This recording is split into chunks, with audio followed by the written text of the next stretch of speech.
It started like any other high-stakes hearing on Capitol Hill.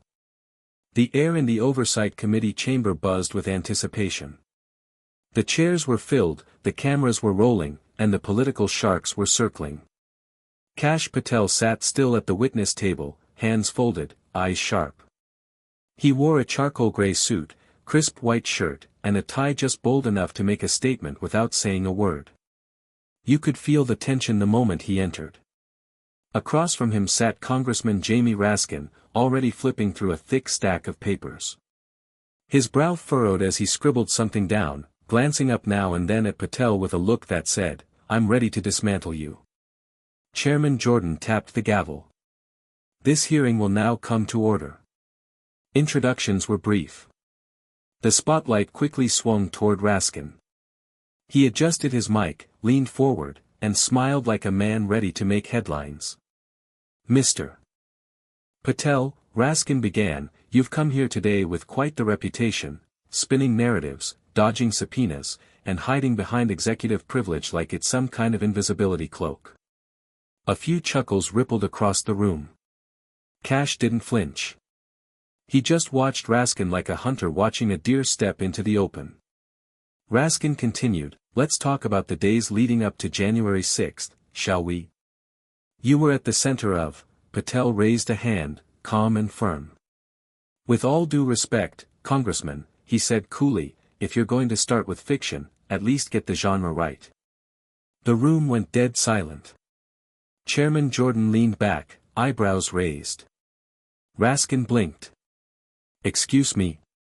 Kash leaned forward now, voice steady as a sniper shot. "You're throwing mud, Congressman. But today, it sticks to you. And by the time I'm done, the American public will see exactly why it's game over for you." The temperature in the room dropped. Jamie Raskin narrowed his eyes. "You're suggesting I'm the one with something to hide?" Kash Patel didn't blink. "No, Congressman. I'm not suggesting it. I'm declaring it." Gasps whispered through the chamber. Reporters leaned in, pens poised. Even members of the committee who usually ignored Patel were now watching closely. Kash slid a folder across the desk. "This is a timeline of your communications with federal agencies during the so-called disinformation coordination meetings last year. Emails, memos, and meeting logs, some of which, interestingly, you never disclosed to this committee." Raskin scoffed. "You don't know what you're talking about." Patel leaned in, voice low but crystal clear. "You used your office to suppress speech. You coordinated with tech companies under the table. And then you buried the paper trail. But not deep enough." Raskin's face darkened. "That's a lie." Chairman Jordan raised a hand. "Congressman Raskin, let him finish." Kash pointed to one specific document on the screen behind him. The committee tech flipped to it instantly. "This one," Patel said. "Dated October 18, 2022. Subject line, Content Moderation Strategy, Urgent. It's got your staff's fingerprints all over it. You weren't just informed, you were driving it." Murmurs surged through the room like a rising tide. "And before you claim ignorance," Kash added, "I've got 3 whistleblowers ready to testify. Under oath." Raskin started to interrupt again, but his voice cracked this time. Patel didn't stop. "You've spent years grandstanding about transparency and accountability. But when the lights hit your side of the aisle, suddenly it's all shadows and shredded emails." A beat of silence. Then Kash dropped the final line of the round, "You came for me, Congressman Raskin. Big mistake. Because I came prepared. And this is only the beginning." Jamie Raskin's face tightened. The normally articulate congressman fumbled with his notes, flipping pages that suddenly felt heavier in his hands. His confidence, usually unshakable in these settings, had visibly slipped. "Mr. Patel," Raskin said, forcing calm into his voice, "you're throwing around accusations with zero verified context. These so-called whistleblowers? Probably MAGA interns looking for book deals. Kash let out a short laugh, dry and dismissive. "Careful, Congressman," he said. "Mocking whistleblowers was a career-ending move for others. You really want to follow that same script?" The audience chuckled nervously. Raskin attempted to pivot. "What's really happening here is a disinformation campaign meant to distract from the January 6 hearings," Patel cut in sharply. "You're the one distracting. From the fact that your office made coordinated requests to remove political content during an election year. That's not oversight. That's election interference." Chairman Jordan glanced toward Patel. "Mr. Patel, can you verify the origin of those documents?" "Yes," Kash said firmly. "They were authenticated by an independent forensic analyst. And more importantly, they match internal emails from Twitter's compliance team, emails your staff never expected to surface." The air grew thick with tension. One of Raskin's aides leaned toward him, whispering frantically. Raskin shook his head, trying to maintain composure. "This is all an act. A performance for the cameras." Patel didn't flinch. "If it's a performance, then why are you sweating?" The room erupted in murmurs again. A few Republicans nodded, some Democrats scowled. But the damage was already creeping in like a slow leak, and Raskin knew it. Kash leaned back in his chair and added one more blow before the recess bell. "You're not used to being on defense, are you, Congressman? But trust me, this is only Act 1. Chairman Jordan banged the gavel. "We'll recess for 10 minutes. Raskin stood up slowly, gripping the table a little too tightly. The cameras were still rolling. As the committee recessed, reporters swarmed the hallway like bees after a kicked hive. Jamie Raskin stormed out first, brushing past the cameras with a tight jaw and clenched fists. His usual grin was gone. Kash Patel exited calmly moments later, flanked by aides. He didn't speak. He didn't need to. The footage from the hearing was already viral online. And inside a private conference room just down the hall, Raskin was unraveling. "This is a coordinated hit job," he snapped, slamming a binder onto the table. "Where the hell did he get those documents?" One of his senior aides swallowed hard. "We're not sure. But, some of them match emails from last year's content meetings. Stuff that never went public." Raskin turned slowly. "So they're real?" The aide hesitated. "Yes, sir." Silence. Back in the hearing chamber, Kash was reviewing his next move with Chairman Jordan. On the table in front of them, a USB drive, a sealed affidavit, and a list of private Slack conversations from a major tech platform. None of it had been entered into evidence, yet. "You sure you want to drop this next round?"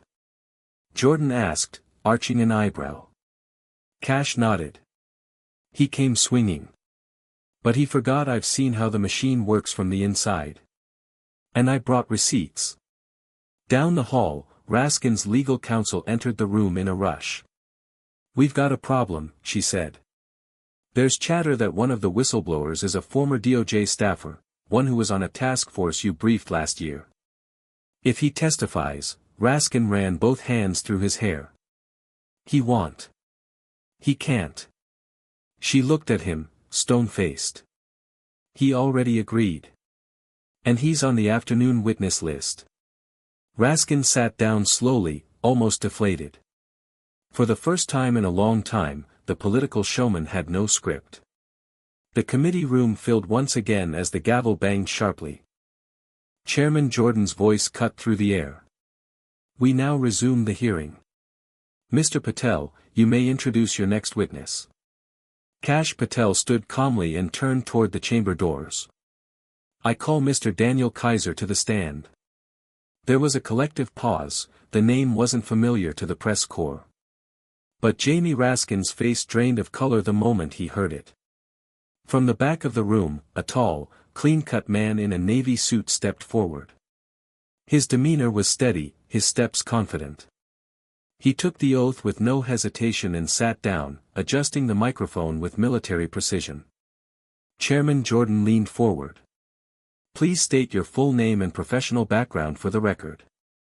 Daniel Kaiser, the man said. Former Senior Analyst, Department of Justice.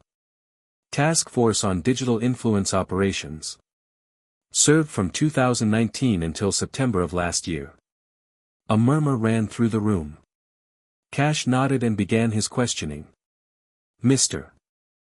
Kaiser, did your task force work directly with members of Congress on coordinated strategies related to social media content moderation? Yes, Kaiser replied without pause. Specifically with Congressman Jamie Raskin's office on multiple occasions. Raskin's head snapped up. That's categorically false. Chairman Jordan banged the gavel. You'll have your turn, Congressman. Let him speak. Kash pressed on. Were those meetings focused on removing misinformation, or removing political narratives inconvenient to the Congressman's agenda? Kaiser didn't flinch. The latter. We were instructed to flag accounts critical of certain policy initiatives, even if the content was factually accurate. A bombshell. Reporters scrambled to tweet. Patel kept his tone even. Were those instructions ever documented? Yes, Kaiser said. And I brought copies with me today. He reached into his briefcase and pulled out a stack of documents.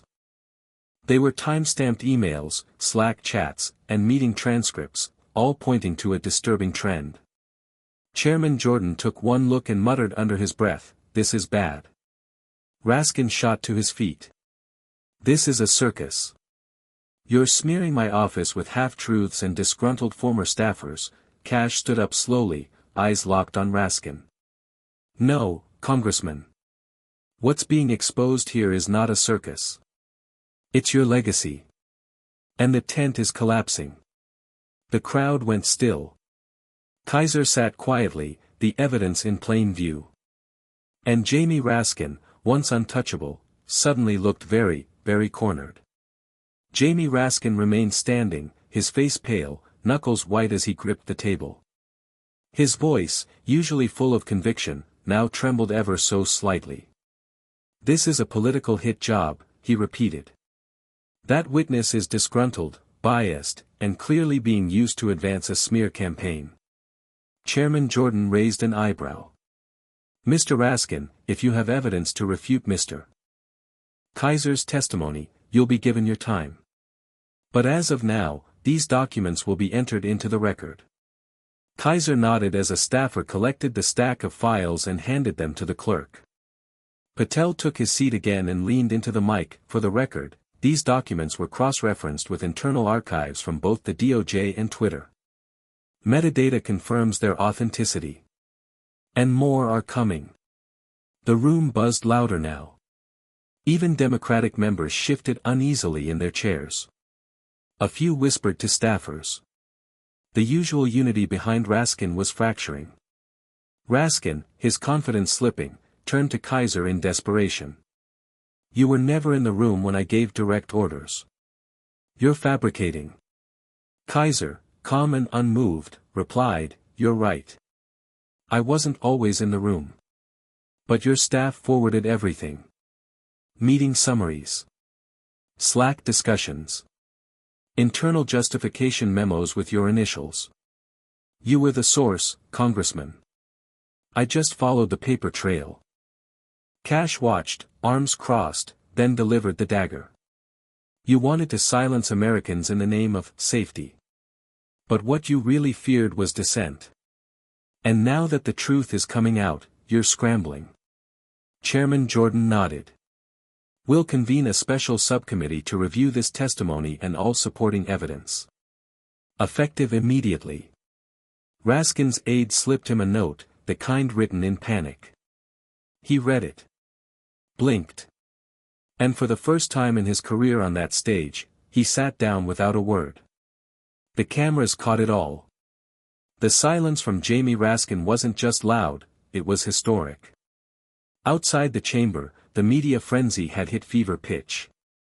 News alerts were flashing across screens. Raskin accused of coordinated censorship, whistleblower testifies under oath, Patel drops bombshell evidence, Oversight Committee erupts. Inside, the hearing moved forward, but all eyes were still on Raskin, now visibly shaken, scribbling frantic notes, whispering to his counsel. Whatever plan he had for the day had evaporated. He wasn't leading the narrative anymore. He was the narrative. Kash Patel leaned forward one last time as his final remarks began. "You want to know why this matters?" he asked the room.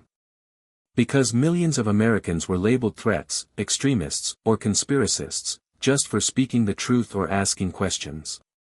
He paused, locking eyes with several members on the dais. What this committee just saw wasn't about party lines. It was about a dangerous pattern of silencing citizens through quiet, coordinated power. And it happened right here. "Under your watch, Congressman Raskin." Raskin opened his mouth to respond, but nothing came out. Chairman Jordan spoke instead. "This committee will formally subpoena all remaining communications between Congressman Raskin's office and the DOJ, FBI, and any private tech entities related to digital content management between 2020 and 2023. Boom. The room buzzed with intensity. Phones were already lighting up across D.C., from the Hill to cable newsrooms to law firms. As Patel gathered his materials, he looked at Raskin one last time. "No one's above accountability," he said. "You taught us that line, Congressman. We just decided to hold you to it."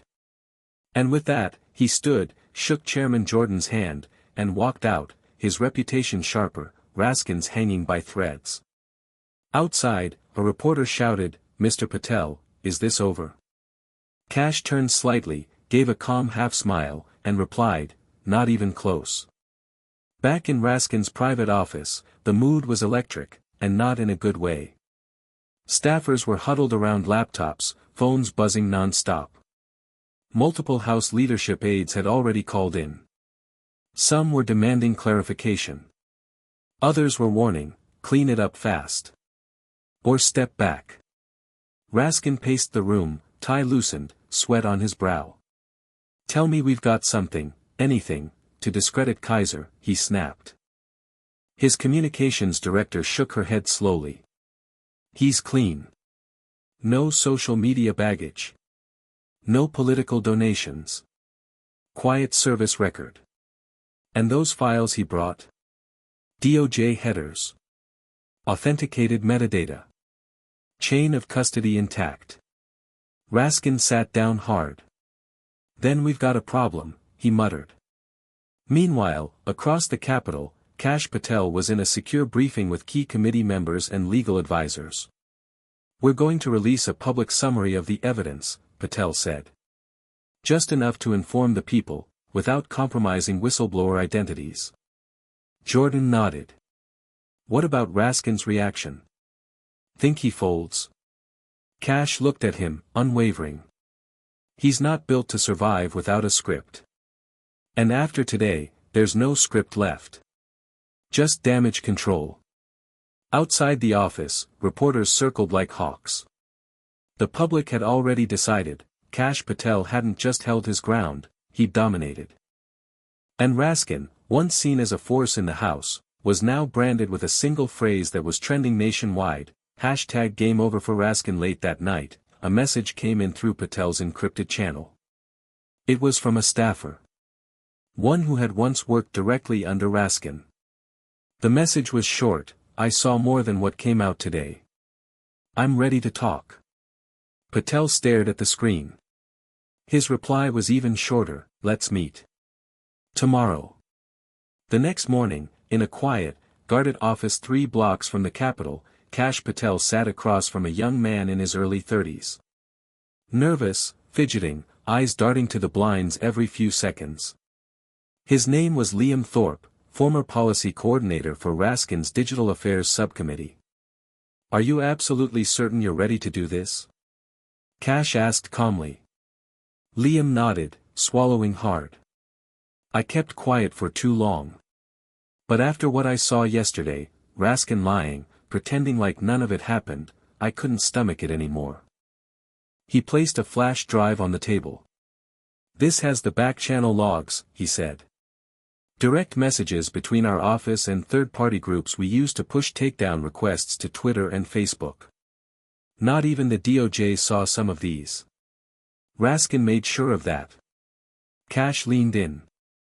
Did he authorize it personally? Liam didn't hesitate. Yes. Every request went through him or his chief of staff. We were told to scrub the noise before the midterms. That meant anything that challenged the narrative on vaccines, lockdowns, or election security. Even if it was true. Kash took a deep breath. You realize this could trigger a full-scale ethics investigation, possibly criminal referrals. I do, Liam replied. And I'll testify. On the record. Under oath. That same afternoon, Patel briefed Chairman Jordan and House Legal Counsel. The flash drive's contents were verified within hours. Internal coordination, direct political intent, and even draft talking points written for the platforms to use when suspending accounts, all with Raskin's name on them. By sundown, it was clear, this was no longer just a PR disaster for Jamie Raskin. It was a legal one. The Oversight Committee scheduled an emergency session for the following week. Subpoenas were drafted. Testimony was prepared. The word ethics was being whispered in the halls like a curse. And Kash Patel? He simply watched the storm build, knowing he'd lit the fuse. The chamber was packed again, this time even tighter. Press credentials dangled from every row. The tension was no longer speculation, it was electric. At the center of it all sat Jamie Raskin. Gone was the booming confidence. Gone were the smirks and soundbites. What remained was a man surrounded by paperwork, attorneys, and 1,000 eyes waiting for his next breath. Chairman Jordan called the emergency session to order. The committee will now hear sworn testimony from Mr. Liam Thorpe. The young former staffer approached the table, hands steady. The oath was administered. He looked directly at the dais, then directly at Raskin. And he spoke. For over a year, I worked under Congressman Raskin's Digital Policy Division. During that time, we engaged in what I now recognize as a pattern of behavior intended to bypass the First Amendment, using third-party groups to push takedown requests of political speech deemed unfavorable to our party. Gasps filled the room. Thorpe continued, detailing internal directives, private meetings, secret messaging threads, even direct quotes from Raskin himself. We can't let them shape the narrative. Get it taken down. Quietly. When Kash Patel's turn came, he presented the final document, a signed memo from Raskin's chief of staff authorizing a covert partnership with a digital surveillance nonprofit known for feeding content to Twitter's moderation team. The evidence was damning. Unspinnable. Raskin's counsel requested a recess. It was denied. Chairman Jordan leaned into the mic. This committee finds sufficient cause to open an official ethics investigation into Congressman Jamie Raskin for abuse of office, violation of federal transparency standards, and potential conspiracy to suppress constitutionally protected speech. Raskin sat frozen. No more interruptions. No more performance. Just silence. As the cameras flashed and the crowd buzzed, Kash Patel stood to leave. Reporters shouted questions at him. Mr. Patel, do you believe Raskin's career is over? Kash turned, just for a second. I didn't end his career, he said. He did. I just made sure the truth got through the noise. And with that, he walked out, leaving behind the smoldering ruins of a political empire that had, for too long, hidden behind closed doors. #Game Over for Raskin was no longer a trend. It was a verdict. The fallout was immediate and unstoppable. Within 48 hours of the emergency hearing, the headlines plastered every screen and newspaper coast to coast: Raskin under federal investigation, Congress in turmoil, Patel's evidence sparks political firestorm, whistleblower drops hammer, speech suppression scandal grows. Jamie Raskin's office issued a carefully worded statement that afternoon. I categorically deny the characterization of these events and will cooperate fully with all inquiries. But no one was buying it. His allies in Congress had grown quiet. A few even began privately distancing themselves. Kash Patel, meanwhile, found himself at the center of something much bigger than a committee win. What began as a hearing had turned into a cultural moment, a tipping point in the battle over government overreach and free speech. He was invited onto primetime news shows, podcasts, panels. But Kash stayed focused. "I didn't do this for airtime," he said in one interview. "I did this because someone had to stop pretending the Constitution is optional." Behind the scenes, House leadership launched a bipartisan task force to audit congressional influence over digital platforms. The DOJ quietly acknowledged that a probe into potential violations of the Hatch Act and civil liberties abuses was underway. Even the tech companies, once comfortably nestled behind private firewalls and back channels, were suddenly facing subpoenas of their own. As for Liam Thorpe, he was offered federal protection and fast-tracked into witness protection protocols. A quiet thank you from Kash was the last thing he saw before vanishing from the public eye. And Raskin? He returned to Capitol Hill days later, but it was different now. Fewer handshakes. Fewer smiles. Doors that once opened quickly now took longer. The writing was on the wall. Whispers of resignation grew louder with each passing week. And Kash? He stood taller than ever. Not as a party loyalist. Not as a political flamethrower. But as the man who said what others wouldn't. And proved it. 2 weeks later, the House Ethics Committee released its preliminary report. It was explosive.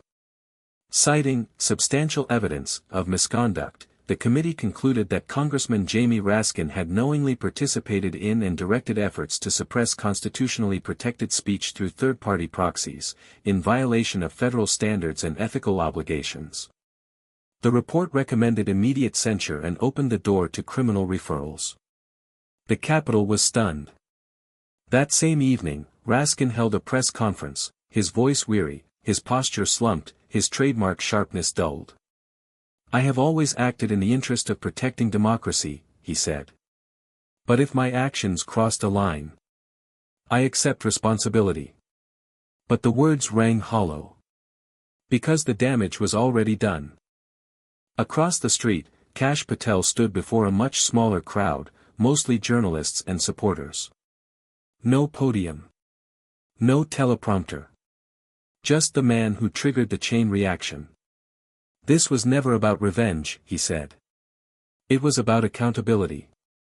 When power is abused, when truth is buried, it takes only one voice, one brave whistleblower, one stubborn investigator, to drag it back into the light."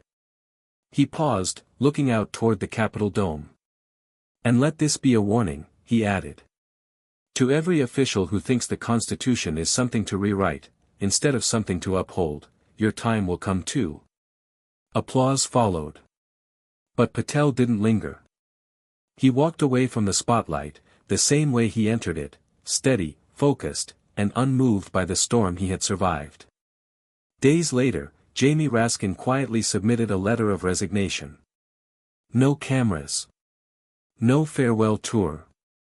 Just a paragraph admitting it was time. And so ended the career of one of Capitol Hill's loudest voices, undone not by scandalous rumor, but by the undeniable truth. The same truth Kash Patel had warned him about the moment the hearing began: "You came for me, Congressman." Big mistake.